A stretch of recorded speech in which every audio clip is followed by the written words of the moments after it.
सन्मानयोग गुरु रूप साध संगत जीओ, सनिमर गुरुदेव की फतेह प्रवान करने। वाहिगुरू जी का खालसा, वाहिगुरू जी की फतेह। कुछ रस्ते जमीन ते ने, सड़कां जिन्हां ते सानू चलना पैंदा है एक जगह तो दूसरी थां ते, कुछ पड़ावां तो लंघ के। इस तरह सुरत संसार तो जद निरंकार तक पहुंचती है, पदार्थ तो जद परमात्मा तक पहुंचती है, तो कुछ पड़ावां तो लंघ के बकायदा कुछ पड़ाव ने।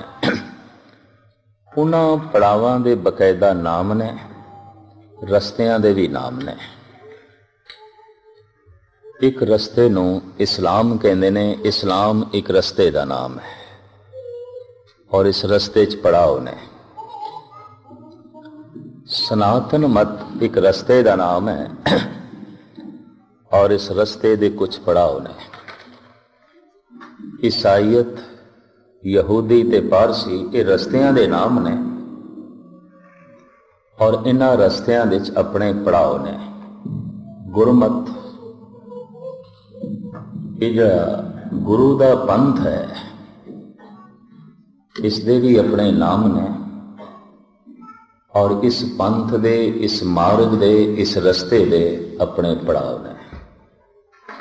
जद भी किसी ने मंजिल ते पहुंचना है, पड़ावां तो लंघ के पहुंचना है। पहले मैं थोड़ी जिहा इन्हां रस्तियां की भी व्याख्या करदे हां ते फिर पड़ाव ने ते पड़ावां दा जिक्र भी पहले करदे हां। सनातन मत ने 3 पड़ाव दसे ने: कर्म कांड, उपासना कांड, ज्ञान कांड। ज्ञान कांड नूं ओ मंजिल कहंदे ने, टिकाणा कहंदे ने।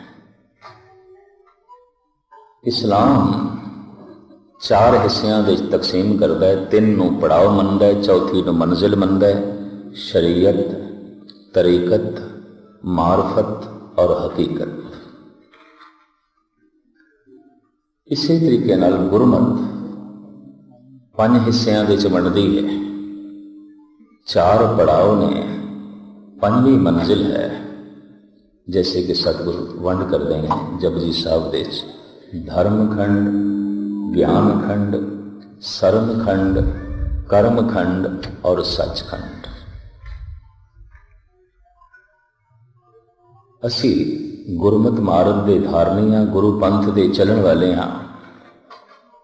इस कथा दे आईने विच, इस कथा दे शीशे विच, इस विचार दे दर्पण विच ये आपां देखण दी कोशिश करांगे कि किस पड़ाव ते हां।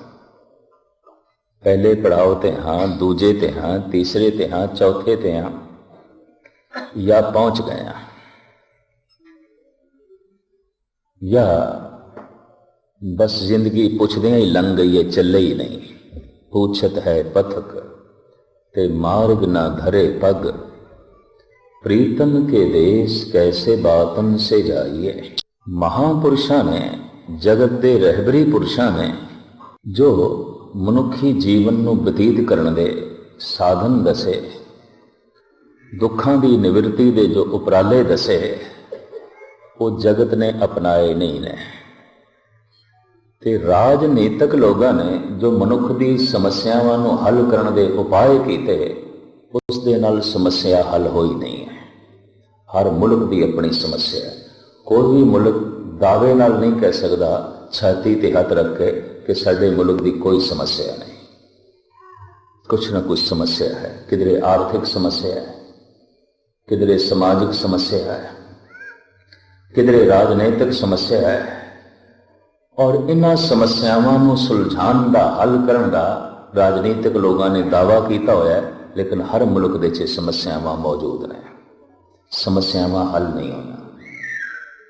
महापुरुषां ने जो हल दसिया वो जगत ने कबूल नहीं किया।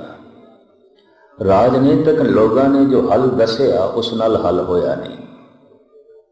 जो समस्यावां दा समाधान पेश किया एकाग्रता बख्शनी, मैनू थोड़ा जिहा रिपीट भी इस वास्ते करना पैंदा। कीर्तन नूं किसी थां तो भी सुन सकते हैं। कथा की एक लड़ी आउंदी है, जिसने शुरू तो कुछ नहीं सुनिया, बाद यकीन जानो उसके पल्ले कुछ नहीं पेगा। एक तक लड़ी है, किसी थां तो आरंभ करनी, किसी थां संपूर्ण है। इस वास्ते चरणा च बिने है कि जदों आरंभ होवे उस समय तक पहुंचने की कृपालता करनी। महापुरुषों ने जो मनुख दियां समस्यावां का जो हल दसिया वो मनुख ने कबूल नहीं किया, और राजनीतिक लोगों ने जो समस्यावां का समाधान लभ्या उस नाल समस्यावां हल नहीं होईयां। सारी दुनिया विच समस्यावां नूं हल करने की जिम्मेवारी राजनीतिक लोगों को है। मुल्क नूं कोई चला रहे हैं, समाजिक जिंदगी के नियम वही बनाते हैं, आर्थिक ढांचा वही बनाते हैं, राजनीतिक नियम वही बनाते हैं, लेकिन मसला तो हल नहीं होया। कोई मुल्क दावे नाल नहीं कह सकता कि साडे मुल्क विच कोई समस्या नहीं। किधरे परिवारक समस्या है, किधरे आर्थिक समस्या है, और किधरे राजनीतिक समस्या है। किधरे परिवार विच इंसाफ नहीं है, किधरे आर्थिक दुनिया विच इंसाफ नहीं है, और किधरे राजनीति विच इंसाफ नहीं है। ये बेइंसाफियां तुहानूं सारी दुनिया विच किसी न किसी पद्धर ते मिलणगियां। समस्यावां दा हल नहीं होया। जिहड़ा हल अवतारी पुरुषां ने, पैगंबरां ने, गुरु जना ने लभ्या, जो समाधान उन्हां दे कोल सी वो मनुखता ने कबूल नहीं किया, और जो राजनीतिक लोगों ने समाधान दसिया उस नाल समाधान होया नहीं, समस्या हल नहीं हुई। मनुख हजारां साल पहले दुखी सी, अज भी दुखी है। मनुख पहले भी बेचैन सी, अज भी है। की होया? हजारां विच एक दो आदमियों ने कोई रब्बी आनंद मान लिया, समाधि लीन हो गए। ये कोई बहुत वड्डी गिनती नहीं है, ये निराशाजनक है। ये बिल्कुल मायूस कुन हालत है कि 1000 बूटे लगाए जान एक बगीचे विच, सिर्फ दोवां नूं फुल लगन, फल लगन, बाकी सुके सड़े मुरझा जान। तो ये जो दोवां नूं फुल लगे हैं, फल लगे हैं, इस ते कोई खुशी जाहिर करांगे असीं? नहीं, वो जो सैकड़े मुरझा गए। की होया? लखां करोड़ां दे इकट्ठ विच अज दुनिया की जिहड़ी आबादी है, इहदे उंगलियां ते गिणे जाण वाले वो पुरुष हो सकते हैं जो समाधि लीन ने, परम आनंद माणदे ने, जिन्हां दे मन दे टिकाव है, सुकून है। कोई बहुत वड्डी तादाद नहीं है, बहुत वड्डी गिणती नहीं है। मनुख दुखी है, छोटा दुखी है, वड्डा दुखी है, मूर्ख दुखी है, सियाणा दुखी है, निर्धन दुखी है, धनवान दुखी है, अनपढ़ दुखी है, पढ़ा लिखा दुखी है, सब दुखी है। हजारां साल पहले भी मनुख दुखी सी, आज भी दुखी। कारण क्या मनुख दुख लई जन्म लेंदा है? क्या मनुख सिर्फ दुख भोगण लई आया है? कतई नहीं। मनुख ते परम आनंद माणन लई आया है।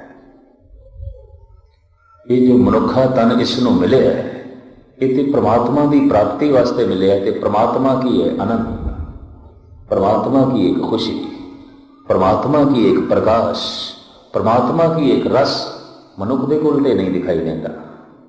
ना रस है, ना खुशी है, ना खेड़ा है, ना आनंद है। जे कहिए इस कोल परमात्मा है तो इसके अर्थ हो ये कोल आनंद है, ये कोल सदीवी खुशी है, ये कोल खेड़ा है, इसदे कोल सरूर है, इसदे कोल मस्ती है। तो ऐसा तो दिखाई नहीं देता। महापुरुषों ने जो समाधान लभ्या वो किसी भी मनुख ने कबूल नहीं किया। मैं फिर अर्ज करा, करोड़ों कोई 2-4 हो गए, ये कोई बहुत बड़ी गिनती नहीं है। और राजनैतिक लोगों ने जो समाधान दसे, इस नाल समस्या हल नहीं हुई। हर मुल्क की अपनी समस्या, किधरे कोई समस्या है, किधरे कोई समस्या है। पहले मैं ये दसा कि महापुरुषों ने केड़े समाधान पेश किए। राजनीतिक लोगों ने किहड़े समाधान पेश किए ने खुद तुसी स्टडी कर लो। हर मुल्क के आखिर राजनीतिक नियम बने हुए हैं, विधान बने हुए हैं, कॉन्स्टिट्यूशन जो है बकायदा बने हुआ है। क्या उसके मुताबिक मनुखता सुखी हो गई? क्या उसके मुताबिक मनुख को परम आनंद मिल गया? क्या उसके मुताबिक सदीवी खुशियां ते खेड़े मनुख की झोली च पै गए हैं? कतई नहीं। और इन्हां राजनीतिक लोगों ने की खेड़े देने ने, तो खुद रो रहे हैं, ये तो खुद बेचैन ने। जो आंकड़े पेश ने, दुनिया के 70% राजनीतिक रात को नींद दियां गोलियां खा के सौंदे ने, उन्होंने नींद नहीं पैंदी। बाकियां नूं की खाक नींद देंगे? ये तो इतने बेचैन ने, ये तो खुद इतने परेशान ने, ये तो खुद इतने गमगीन ने। पर बदकिस्मती है, अखबारां दे उत्ते, टीवी दे उत्ते, रेडियो ते यही राजनीतिक छाए हुए ने सारी दुनिया दे। इन्हां दी गल है, इन्हां दी चर्चा है, खबरां दे च यही ने, यही मनुख दे जहन ते छाया हुआ है। दूसरे नंबर ते खबरां दे चोटी दे धनवान ने, धर्म की तो कोई गल ही नहीं है। यह भी मैं अर्ज करा, धर्म की चर्चा कोई अखबारां च नहीं, धर्म की चर्चा कोई रेडियो दे च नहीं, धर्म की चर्चा कोई टीवी ते नहीं। होया कोई कद बंदा धर्म मंदिर आ गया तो माड़ी मोटी किधरे गल सुन ली, इस तो बिना तो कुछ भी नहीं है। चारों पासे जिहड़ा माहौल है राजनीतिक है, मनुख इस तो प्रभावित है। झूठ नाल लिबड़े हुए बोल ओ बोले लखां दुनिया सुनन नूं जांदी है। कारण मनुख राजनीति तो प्रभावित है और उन्हां बोलां नाल हल कुछ भी नहीं होया। यह भी मैं अर्ज कर दें, समस्यावां त्यों दी त्यों बणिया हुई ने, राजनीतिक दुनिया ने अज तक मसला हल नहीं किया।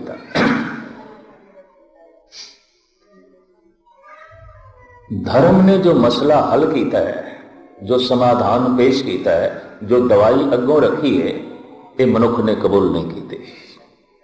तो तुसी आखोगे धार्मिक पुरुषों ने केड़ी दवाई पेश की है, वो मैं थोड़े सामने रखा। प्रथम सनातन मत तो ही गल रखी है, जिन्होंने, चूंकि पुराना धर्म 5000 साल पुराना, बौद्ध धर्म गालबन 2500 साल पुराना, ये ईसाईयत गालबन 2000 साल पुरानी, इस्लाम गालबन 1400 साल पुराना और सिख धर्म गालबन 550 साल पुराना। इनका जो नवीन धर्म है, वो जो सब तो पुराना धर्म है, वो कहता है मनुख दियां सारियां समस्यावां का समाधान ज्ञान है। ज्ञान की प्राप्ति आनंद की प्राप्ति है, ज्ञान की प्राप्ति सुख की प्राप्ति है, ज्ञान की प्राप्ति वास्तविक है, हकीकत ते सच्चाई की प्राप्ति है। और उन्होंने कहना सी कि सारे दुख संताप अज्ञान तो पैदा होते हैं। पता चल जाए ये जहर है तो त्यागदियां देर नहीं लगती। पता ही नहीं है, जहर नूं मनुख अमृत जान के पान कर जाता है। जैसे कि कबीर भी कहते हैं, कबीर नींब भयो आंब, आंब भयो नींबा, केला पाका झार, नारियल फल सेबर पाका, मूरख मुगद गवार। कौड़ी निम्नो, निम का फल बड़ा कौड़ा होता है। करीबन इंडिया के हर प्रांत निम पैदा होती है, बड़ी कौड़ी, इसका फल बड़ा कौड़ा। पर कबीर कहते मनुख ने उसनू अंब का फल जान के ग्रहण कर लिया, खा रहा है। तो जो मिठा अंब है उन्होंने निम का फल जान के त्याग रहा है। नीम भयो आंब, आंब भयो नींबा, केला पाका झार। पक्का केला स्वादी मिठा, उन्होंने जंगली झाड़ियां का फल समझ के सुट रहा है। ते जंगली झाड़ियां का कौड़ा कसेला फल अपनी झोली च पा रहा है। नारियल फल सेबर पाका, मूर्ख मुगद गवार। मनुख ऐसा मूर्ख है, ऐसा मुगद है, ऐसा गवार है कि जो नारियल का फल स्वादी है, पौष्टिक है, गुणकारी है, ਉਹਨੂੰ ਸਿਮਲ ਦਾ ਫਲ ਜਾਣ ਕੇ ਪਰੇ ਸੁੱਟ ਰਿਹਾ ਹੈ, ਤੇ ਜੋ ਸਿਮਲ ਦਾ ਫਲ ਫਿੱਕਾ ਕਿਸੇ ਕੰਮ ਦਾ ਨਹੀਂ, ਉਹਨੂੰ ਝੋਲੀ ਚ ਪਾ ਰਿਹਾ ਹੈ, ਨਾ ਕੋਈ ਗੁਣ ਨਾ ਕੁਛ। ਦਰਅਸਲ ਕਬੀਰ ਇਹ ਕਹਿ ਰਹੇ ਨੇ ਕਿ ਮਨੁੱਖ ਸਾਰਥਿਕ ਨੂੰ ਤਿਆਗ ਰਿਹਾ ਹੈ, ਵਿਅਰਥ ਨੂੰ ਝੋਲੀ ਚ ਪਾ ਰਿਹਾ ਹੈ। ਇਸ ਕਾਰਨ ਕਰਕੇ ਦੁਖੀ ਹੈ। ਵਿਅਰਥ ਨੂੰ ਝੋਲੀ ਦੇ ਚ ਕਿਉਂ ਪਾ ਰਿਹਾ ਹੈ? ਅਗਿਆਨ ਕਰਕੇ। ਇਹ ਨਿੰਮ ਨੂੰ ਅੰਬ ਕਿਉਂ ਸਮਝ ਬੈਠਾ? ਅਗਿਆਨ ਕਰਕੇ, ਪਤਾ ਨਹੀਂ। ਔਰ ਇਹ ਅੰਬ ਨੂੰ ਨਿੰਮ ਜਾਣ ਕੇ ਤਿਆਗਦਾ ਕਿਉਂ ਪਿਆ? ਅਗਿਆਨ ਕਰਕੇ। ਭਾਰਤ ਦੇ ਪ੍ਰਾਚੀਨ ਰਿਸ਼ੀ 5000 ਸਾਲ ਪੁਰਾਣੇ ਰਿਸ਼ੀਆਂ ਨੇ ਕਹਿ ਦਿੱਤਾ, ਮਨੁੱਖ ਦੇ ਸਾਰੇ ਦੁੱਖਾਂ ਦਾ ਮੂਲ ਕਾਰਨ ਉਸ ਦਾ ਅਗਿਆਨ ਹੈ। आप सुन के हैरान होगे, दुखों का मूल कारण इस्लाम ईसाईयत पाप दसती है, अज्ञान नहीं दसती। इस्लाम कहता है मनुख दुखी है इस वास्ते कि मनुख पापी है, लेकिन इस मामले इस सनातनी ऋषि अगे ने इस्लाम के मामले क्यों? अगर पाप करके दुखी है तो मनुख क्यों पाप करता है? फिर मसला खड़ा हो जाएगा अज्ञान करके। पाप दे फुल दे चों दुखां दे फल निकलते ने, लेकिन पाप दा बीज अज्ञान है, ना समझी, अज्ञान। तो ज्ञान दी प्राप्ति, भगवान दी प्राप्ति, उन्होंने नारा ला दिता वेद भगवान ने, ज्ञान भगवान, वेद ज्ञान, ज्ञान भगवान, ज्ञान ईश्वर है। इस तरह जैसे चानना ही सूरज है, चानने की प्राप्ति ही सूरज की प्राप्ति है, ज्ञान की प्राप्ति ही भगवान की प्राप्ति है। तो क्या हिंदू जगत को ज्ञान है? सनातन मत नूं मनण वालियां को ज्ञान है? कतई नहीं। 5000 साल तक शूदरां लई इन्हां ने धार्मिक मंदिरां दे दरवाजे बंद रखे। 5000 साल तक इन्होंने शूदरां लई विद्यालयों के दरवाजे भी बंद रखे। शूदर पढ़ नहीं सकता, शूदर धार्मिक मंदिर में जाके इबादत भी नहीं कर सकता। 5000 साल तक ये जुल्म ढांदे रहे। तो दूजे ते जुल्म ते मनुख अज्ञान करके ही कर सकता है, ज्ञान करके नहीं। क्योंकि दूजे ते कीता गया जुल्म समझ लो अपने ते कीता गया जुल्म है, रब्बी नियम है। तो दूजे के रस्ते च रोड़े बिछाएगा, तेनों भी हमवार रस्ते नहीं मिलणगे। इते दिता लईए अपना, अण दिते किछ हथ ना आवे। तू दूजे नूं रुलाया है तो तू खुद भी हंस नहीं सकेगा। तू दूजे की भलाई है, तेरे भी सलामत नहीं रहन लगी। तू दूजे लई कंडे विछाए ने रस्ते च, फुल तेनों भी नहीं मिलन लगे। रब्बी नियम दिता लईए अपना, अण दिते किछ हाथ ना आवे। तो दूजे नूं रोण ते मजबूर कर देता है। याद रख, हंस तू भी नहीं सकेगा। एक रब्बी नियम है, ईश्वरी नियम है। ईरान का एक बड़ा प्रसिद्ध सूफी फकीर शेख सादी कहते ने कि मैं नजूमी ते नहीं हाँ, ज्योतिषी ते नहीं हाँ, पर मैं दस सकदा कि बदकिस्मत बंदा कौन है, बदबख्त कौन है, बदकिस्मत कौन है। मनुख ज्योतिषियां को जाते ने अपना सुख दुख पूछा, अपना भविष्य जानन। एक कहता मैं नजूमी नहीं हाँ, ज्योतिषी नहीं हाँ, पर मैं ये दस सकदा कि दुखी कौन है, बदबख्त कौन है, बदकिस्मत कौन है और क्यों है। कहता मैं दस सकदा। कोई इस तरह दसता है, गर इंसाफ पुरसी बद अख्तर कस अस। जे मैथों इंसाफ की गल पूछें, बदकिस्मत कौन है, बदबख्त कौन है। गर इंसाफ पुरसी बद अख्तर कस अस्त कि दर राहतश रंज दीगर कस अस्त। वो बदबख्त बंदा है जिस दियां खुशियां दूजियां दे गम ते खड़ियां ने। वो बदकिस्मत बंदा है जो दूजियां दी मौत दे चों अपनी जिंदगी लभदा है। वो बदबख्त बंदा है जो दूजियां दे नुकसान दे चों अपने नफे लभदा है, दूजियां दी बेइज्जती दे चों अपनी इज्जत लभदा है। वो बदकिस्मत बंदा है जो दूजियां दे हंझुआं दे चों अपने हासे लभदा है। नहीं मिलणगे इसको, ये हस नहीं सकेगा क्योंकि इसने किसी को रोण ते मजबूर किया है। मुश्किल है इसकी झोली च कोई नफा पै क्योंकि इसकी किरत ने किसी का नुकसान किया है। मुश्किल है ये सिर ते पग सलामत रहे क्योंकि इसने किसी की पग लाई है। ये दिता लईए अपना अण दिते किच हथ ना आवे।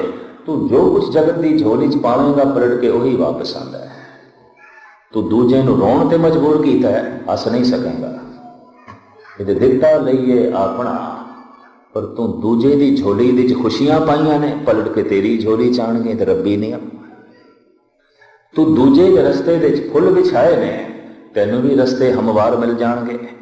पर जे तू दूजे के रस्ते च रोड़े बिछाए ने ते रस्ते साफ तेनों भी नहीं मिलन लगे। रोड़े तेनों भी मिलणगे, रोकां तेरे रस्ते च भी होणगियां। रब्बी नहीं है, ईश्वरी नहीं है। कमाल दी गल, ज्ञान भगवान है। इस तरह आखण वालियां लोगों ने 5000 साल तक धर्म मंदिरां दे दरवाजे ते विद्यालयां दे दरवाजे शूदरां ते बंद कीते। ते शूदर किसनों कहते सन? किरती नूं। जो पैरां लई जुत्ती बनावे शूदर, ते जिहड़ा सिर दे च जुत्तियां मारे उहदी पूजा। जो तन ढकण लई कपड़े बनाए वो जुलाहा शूदर, ते जिहड़ा तिन्ने ही कपड़े ला के नंगा कर देवे उहदी पूजा। जो रहण लई मकान बना के देवे राज मिस्त्री ये शूदर, ते जो बने बनाया मकानां नूं अग ला देवे उहदी पूजा, उसकी प्रतिष्ठा। ऐसा होंदा रहा। किरती बंदे शूदर। जो मैं अपने ढंग नाल देखिया है, हिंदुस्तान की गरीबी के 2 कारण ने। एक तो हिंदुस्तान 1000 साल तक गुलाम रहा। 1000 साल ये ईरानियां का गुलाम रहा, अफगानियां का गुलाम रहा, मुगलों का गुलाम रहा। इत्थे अरबी आए, डच आए, मंगोल आए, पुर्तगेज आए, फ्रेंच आए, फिर अंग्रेज आए, सब का गुलाम। एक विद्वान का ऐसा कहना है, जिहड़ी कौम जिहड़ा देश एक दिन लई गुलाम हो जाए, समझ लो बीमार सी। बीमार सी, थोड़ी तबीयत खराब सी। ठीक होया ते संभल गया। जिहड़ा देश 1 साल तक गुलाम है, बेहोश सी, बिल्कुल बेहोशी च गया सी। होश आया है तो फिर सताहत दे। जिहड़ा देश गालबन 2 साल तक गुलाम होया है, कहने नो देश मुर्दा है, मरे हुए है। तो हुण तुसीं अंदाजा लगाओ, देश 1000 साल तक गुलाम रहे। लगता है कबरां च ही पए सन, ते कबरां च भी गल सड़ गए सन, हड्डियां भी सड़ गई सन, कुछ भी नहीं रहा सी। इन्ने मुर्दे, इन्ने ही मुर्दियां विच जिंद जान फूकी सी गुरु गोबिंद सिंह जी महाराज ने। इन्ने ही गल गई हड्डियां विच फिर मांस दिता सी। इस सुखे सड़े मांस दे फिर खून पाया सी। धन गुरु गोबिंद सिंह जी ने। 1000 साल तक गुलाम। गरीबी का एक कारण यह, गरीबी का दूसरा कारण यह कि किरती बंदियां नूं शूदर आख्या गया, तो धन ते आउंदा किरत नाल। किरती शूदर है, छींबे शूदर ने, जुलाहे शूदर ने, चमार शूदर ने, मामार शूदर ने, कबूत जो है कुमार शूदर ने। जिहड़ा हत्थां नाल किरत करे शूदर। कितनी बदकिस्मती। इकबाल नूं कहना पिया, आह शूदर के लिए हिंदुस्तान गम खाना है, गमां दी जगह है शूदर लई। 5000 साल तक शूदरां लई धर्म मंदिरां दे दरवाजे बंद रखे, विद्यालयां दे दरवाजे बंद रखे। मनुख दा दिमागी विकास होंदा है विद्यालयां दे और मनुख दा अध्यात्मक विकास होंदा है धर्म मंदिरां दे। ते दोहां दे बूहे बंद कर दो तो बंदे दा ते विकास ही रुक जाता है, बंदे दी तरक्की रुक जाती है। कमाल दी गल, ज्ञान भगवान है ते इहदे नाम दे ते अज्ञान चलदा रहा।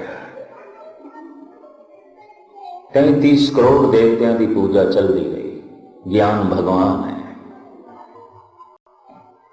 और फिर गैंडा मार होम जल किए देवतियां की बाण है।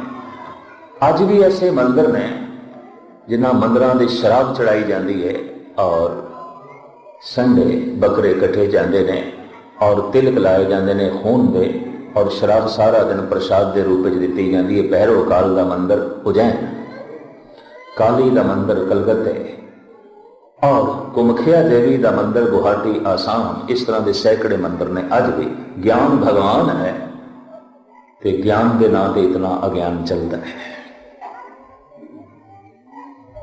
जो प्राचीन ऋषियों ने दिता वो आम लोगों ने कबूल नहीं किया।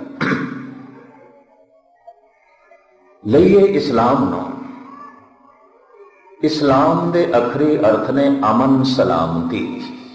इस्लाम अरबी की ग्रामर के मुताबिक इसके अर्थ बनते हैं अमन सलामती। इस्लाम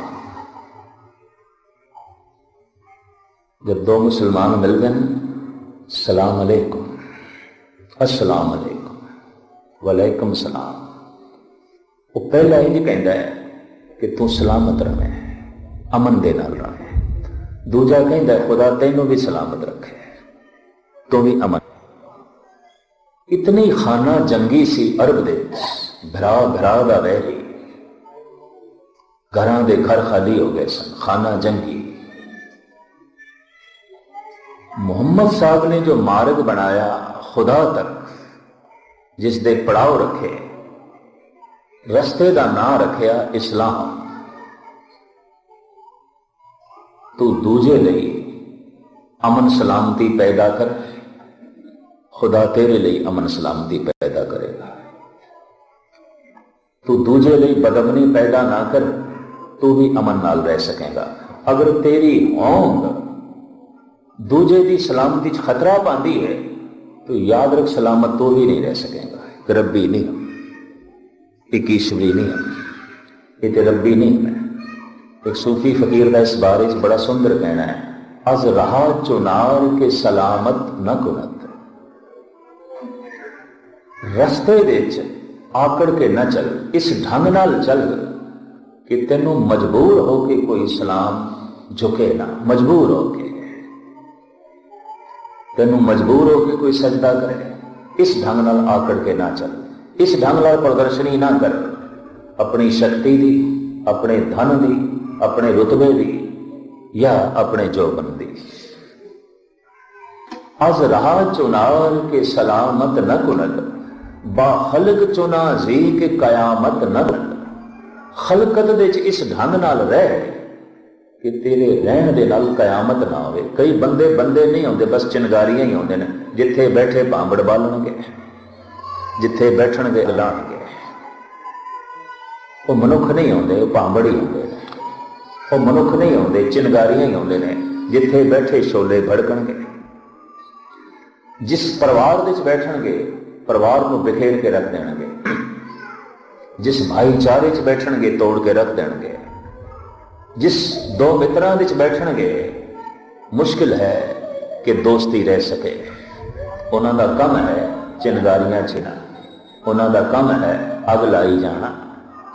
तो फकीर कहता है, अज रहा चुनार के सलामत न कुनत, बाखलक चुना जी के कयामत न कुनत। दर मस्जिद गर रवि के चुना जौ के तुरा। जे तेरे अंदर खुदा की इबादत करने का शौक पैदा होए ते तू आखे मैं जाना है मस्जिद दे। दर मस्जिद गर रवि, जे तू मस्जिद विच जाना है इबादत करना, खुदा का नाम लेना, दर मस्जिद गर रवि के चुना जौ के तुरा, दरपेश न ख्वानद ओ इमामद न कुनद। मस्जिद विच सब तो अगे अगे होने की कोशिश ना करी, इमाम बनने की कोशिश ना करी भी सारे मेरे पिछे ही नमाजी हो, सब मेरे पिछे हो गए, खलकत सारी दी सारी मेरे पिछे हो गए और मैं सब तो अगे, मैं नंबर 1। अगर इस तरह का जज्बा कोई धार्मिक मंदिर विच भी लै जाए कि मैं नंबर 1 बाकी सब मैं तो पिछे है, ये तो हंकार है। गुरु घर में शायद इसे वास्ते चरण धूल नूं मस्तक ते ला के आउंदे ने, मैं ते एक धूल हाँ, खाक हाँ, कुछ नहीं, मिट्टी हाँ, खाक हाँ। पर जे कोई इत्थे भी आके ऐसा जज्बा दिखावे कि नहीं मैं नंबर 1 हाँ बाकी सब मैथों पिछे है, दरअसल उसनों आण दे ढंग का फिर पता ही नहीं है। कबीर कहते ने हर है खांड रेत में बिखरी, हस्ती चुनी न जाए, कहो कबीर कुल जात पात तज चीटी होए चुन खाए। हरि दा नाम ते खंड है पर संसार दे विकारां दी रेत विच बिखरिया गया है, वासनावां दी रेत विच बिखरिया गया है। हाथी की तरह जिहड़ा आकड़ के आउंदा ते सूंद मारदा है, शायद दाना ते एक खंड का पैंदा मिट्टी मूँह च बहुती पै जाती, स्वाद नहीं आता, रस नहीं आता। पर जिहड़ी कीड़ी है वो रेत विच बिखरे दाणियां नूं भी खंड के दाणियां च मूँह विच पा लैंदी है, स्वाद मान लैंदी है। कीड़ी दी तरह कौन आया, कहो कबीर कुल जात पात तज। जात दा मान त्याग के, कुल दा मान त्याग के, धन दा मान त्याग के, जोबन दा मान त्याग के, प्रभुता दा मान त्याग के, सारे मान नूं त्याग के कीड़ी की तरह जिहड़े आ जांदे ने, रस मान के चले जांदे ने, स्वाद उन्हां दे मूँह विच पैंदा है। ये फकीर कहंदा कि किधरे मस्जिद विच जाण दा तेरा शौक है, इबादत करन दा, ते उत्थे सारियां नूं पछाणन दी कोशिश ना करी, इमाम बनन दी कोशिश ना करी, वो इमामद न कुनद। अमन सलामती इस्लाम, लेकिन यकीन जानो मुसलमाना ने जितना मुसलमाना का खून बहाया है किसी होर ने नहीं बहाया। ये भी अर्ज करते हैं, शिया ते सुन्नी मुसलमान साल दे साल लड़ते हैं और बड़ा खून बहाते हैं एक दूसरे का। मुहर्रम के दिनों पाकिस्तान के झगड़े हो जाते हैं, बांग्लादेश के झगड़े हो जाते हैं, अरब देशों झगड़े हो जाते हैं, हिंदुस्तान के झगड़े हो जाते, बड़ा खून खराबा होता है, एक दूजे को मारते हैं और इस्लाम के नाम पर लड़ते हैं, जब इस्लाम का मतलब है अमन सलामती। ईरान ते इराक की जंग ते सुन्नी मुसलमान की जंग सी। इराक सारा सुन्नी है, ईरान सारा शिया है। ईरानी सुन्नी नहीं है, शिया मुसलमान है। ये मोहम्मद साहब तो बाद दूसरा दर्जा हजरत अली को देंदे ने, जबकि सुन्नी हजरत मोहम्मद साहब तो बाद दूसरा दर्जा हजरत उमर को देंदे ने। थोड़े थोड़े मतभेद ने, बिल्कुल निके निके, और इतनी बड़ी दीवार खड़ी हो गई है कि शिया मुस्लिम, शिया ते सुन्नी नेड़े नहीं आ सकते। भयंकर लड़ाई होती है इन्हां दे साल दे साल। और गज़ब की गल यह है, इस तो इलावा और भी अनेका छोटे छोटे कारण हैं जिस कारण करके सदियां तो मुसलमान मुसलमानों का ही खून बहाते रहे हैं। तख्त पटना साहब एक उगे राजनीतिक ने साहिब गुरु गोबिंद सिंह जी महाराज के गुरपुरब से दो शब्द आखे हिंदी जिस तरह के शब्द सन वे सन, हमारे देश की समस्याएं अधिक हैं क्योंकि हमारे देश में बहुत प्रकार के मजहब हैं, भिन्न भिन्न भाषाएं हैं, भिन्न भिन्न खान पान पहरान है, इसलिए और देशों की बनिस्बत हमारे देश की समस्याएं अधिक हैं।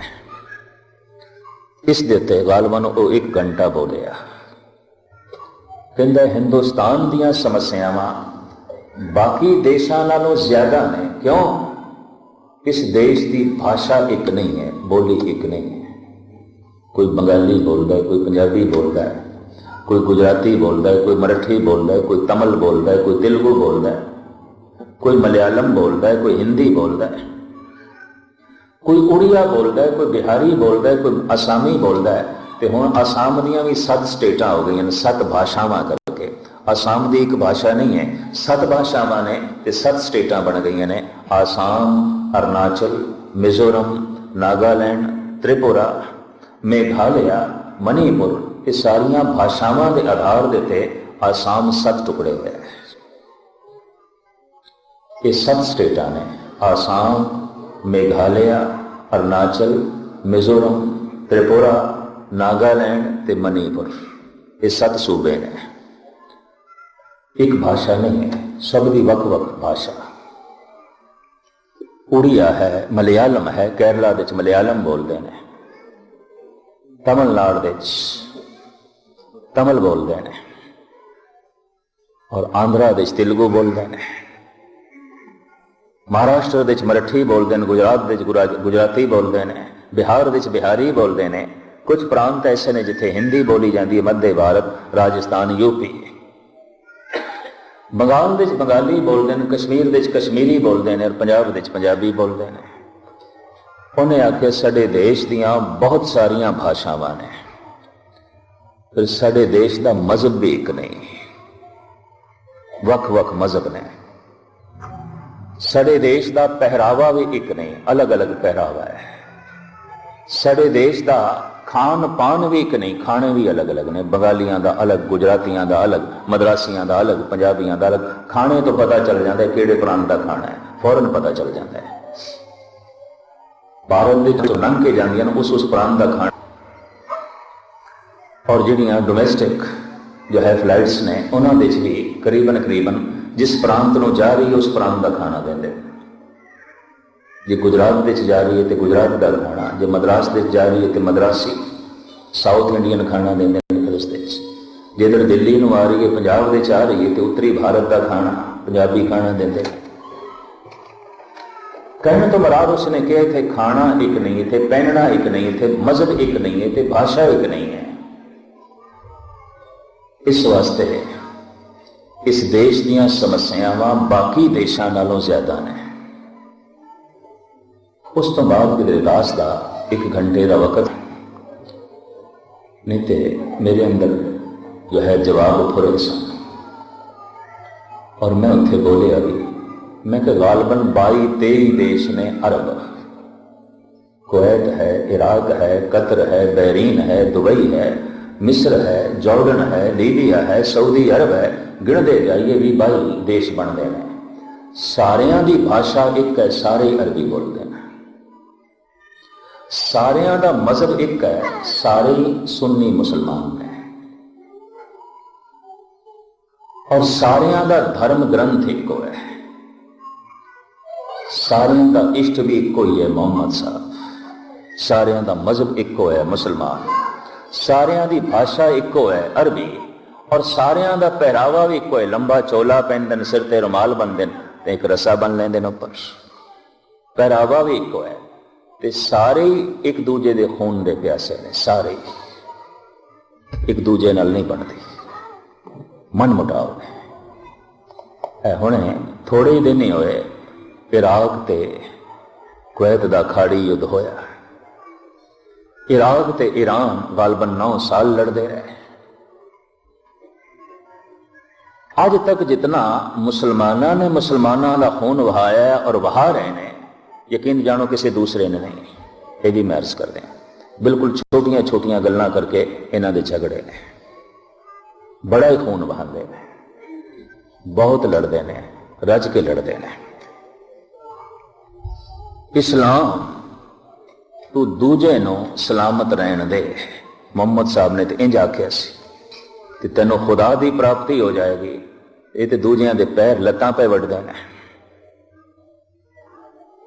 दूजे दा चलना औखा पे करते हैं। है मुख्तसर में अर्ज करा, वेद ही भगवान है, ज्ञान ही भगवान है। क्या तमाम हिंदू जगत ने मन लिया? नहीं, अज्ञान ही भगवान चल रहे होते थे। बड़े वितकरे, बड़ा भेदभाव, बड़ी जात पात। 5000 साल तक शूदरां लई धार्मिक मंदिरां दे दरवाजे बंद, विद्यालयां दे दरवाजे बंद। ईसाई जगत नूं लईए, ईसा ने ईश्वर की प्राप्ति, खुदा की प्राप्ति प्रेम ते रखी है। और उसने साफ कह दिता सी, अगर प्रेम प्राप्त हो गया तो समझ लो खुदा मिल गया। प्रेम सारिਆਂ नाल, पहले परिवार नाल कर, फिर संसार नाल कर, ताकि वह प्रेम वधा वधा निरंकार तक, खुदा तक पहुंचे। इस वास्ते ईसाई दुनिया साफ कह दिता गया, लव इज गॉड, प्रेम ही परमात्मा है। और यकीन जानो, जितना ईसाइयों ने नफरत फैलाई और जितने देशों ते राज किया ते लुटिया, और इन्हां दी परिवारक जिंदगी की है, जो पिछले दिन यूरोप की परिवारक जिंदगी के मैनूं आंकड़े पढ़न नूं मिले ने, 45% शादियां टुट जांदियां, तलाक हो जांदियां। रिश्तियां विच कोई मजबूती नहीं, कोई पकियाई नहीं। ते रिश्ता कदों टुटदा है? जब प्रेम नहीं है। मां बाप का बच्चियां नाल प्रेम नहीं, बच्चियां का मां बाप नाल प्रेम नहीं, पति का पत्नी नाल नहीं है, पत्नी का पति नाल नहीं है। रिश्तियां दे दराड़ आ गई है। ते जे परिवार दे प्रेम नहीं तो संसार दे की खाक होगा? किस तरह होगा? प्रेम तो उतों शुरू होना सी। लव इज गॉड, ईसा दे बोलों की धजियां उड़ा के रख दी ने। कुछ भी नहीं, इस चक्कर च ना पैना। बैरूनी जिंदगी देख के ठीक है, आर्थिक उन्नति देख के कितने बहुत प्रभावित ना हो जाना। अर्थ होगा, धन होगा, ईसा का दिता हुआ धर्म नहीं है। ये मैरिज कर दें, कोई नहीं, बिल्कुल नहीं। लव इज गॉड, प्रेम ईश्वर है। क्या है प्रेम? अद्धी तो ज्यादा दुनिया इन्होंने हथिया के रखी सी, राज कीता है। ते राज कीता कईयां नूं फांसियां ते चाड़ के, कईयां नूं कतल करके, कईयां नूं जोक तोक करके, कईयां नूं जला के, कईयां नूं मार के, एवें राज मिलदे ने। सारी दुनिया हथियाई ने, खूब लुटिया। जिथे गए उत्थे दे बाशिंदियां नूं पैरां थले लिताड़िया ते मारिया। एवें राज मिलदे ने, एवें मुल्क मिलदे ने। लव इज गॉड, प्रेम खुदा है। ते प्रेम दे नाम दे उत्ते कितना जुल्म, कितनी नफरत, कितनी हकारत, कितना जुल्म ते तशद्दुद चलदा रहा। इस्लाम कामती नूं पैदा कर, तेरी होंद बदमनी ना पैदा करे, तो यकीन जानो कदम कदम ते बदमनी मुसलमाना तो होई। ज्ञान ही भगवान है, कदम कदम जो देखने को मिलता है। प्रेम ही खुदा है। प्रेम ते घर विच भी नहीं पिया मिलता, बाहर की खाक मिलेगा, बच्चियां की दुनिया च भी नहीं मिलता। अगां चलिए, गुरु नानक गुरु गोबिंद सिंह जी महाराज ने जगत की झोली विच जिहड़ी सौगात पाई, उसनूं आख्या सिखी। सिख तो ज्यादा निर्माण शब्द होर कुछ नहीं हो सकता। सिख का मतलब है कि मैं सीखना चाहना और मैं कुछ भी नहीं जानता।